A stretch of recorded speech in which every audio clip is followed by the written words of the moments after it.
and it's an honor, Kamal sir, Regumar sir. Um, you heard this whole story, what Lizzie has said. It's not as dramatic as what she said. But you know, there is one thing that always been a question for me, and I always did not understand why we behave in that way. Because we make films that are very, very dialogue oriented. You know, spoken dialogues are so much importance in our film. And music, background is supposed to be background music, most of the time it is in the foreground. When we come to recording music, which is supposed to be going behind the dialogue, we have the best studios, best equipment, most number of tracks. But the most important dialogue, spoken dialogue, actor's performance, when it comes to recording that, we get the lowest of the low end system. You know, that's been the practice all over, because a dubbing studio does not make much money. I don't know what is the reason, but technically, aesthetically, philosophically, we never paid attention to the most important sound in our film. So it's always been my, I always wonder, I never could understand why the studio owners or the industry itself is treating actors' performance like that. So whenever I do a film in Chennai, I bring my gear, I bring my microphones, I bring also, get two carpenters so that I can redo the studio. That's been my case.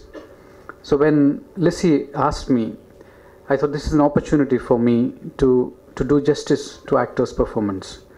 And my only intention, my only aspiration in this whole process of setting up this place was that I do justice to their performance, which is the soul and essence of cinema. And this is not Lissy's dream coming true, it's actually my dream coming true. Wow. Because one, of course, technically setting up something like this, and secondly, you know, when I was a fresh student, I mean, finished my film school and came out into the industry to work, I always wanted to do live sound in cinema. And I thought there's only one man in Indian cinema who would do that. That is Kamal sir. So I went to Kamal sir's office through a friend. I took his appointment. I went to see him. After 2 hours of waiting, I came to meet him. He was making chachi char sobis at that time. And we talked about Sing Sound. He knew so much about Sing Sound, and he knew what we have in the industry as equipments, availability, technical talent. He knew everything. And somehow it didn't work out. Probably I couldn't answer him all the questions that he has asked. I was just a film student. But years later, when I got a nomination for the Oscar for live sound mixing, the first person who congratulated me was Kamal sir. Very, very accidentally.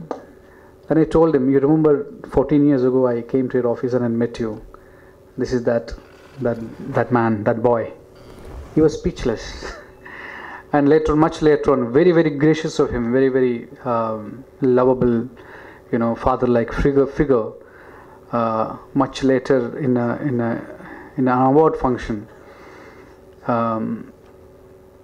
when I was awarded, he waited the whole function and till I came out with the award, and he said, "Now I waited for you. Now we equaled out." See, that's the man. And Kamal sir, you've been our inspiration. You've been our sense of quality, what it is. You aspire us to dream. We always thought, as film people, if anybody who win an Oscar, it will be Kamal sir. And luckily of us, me and Rahman got it. Your time is yet to come, and we all aspire for it.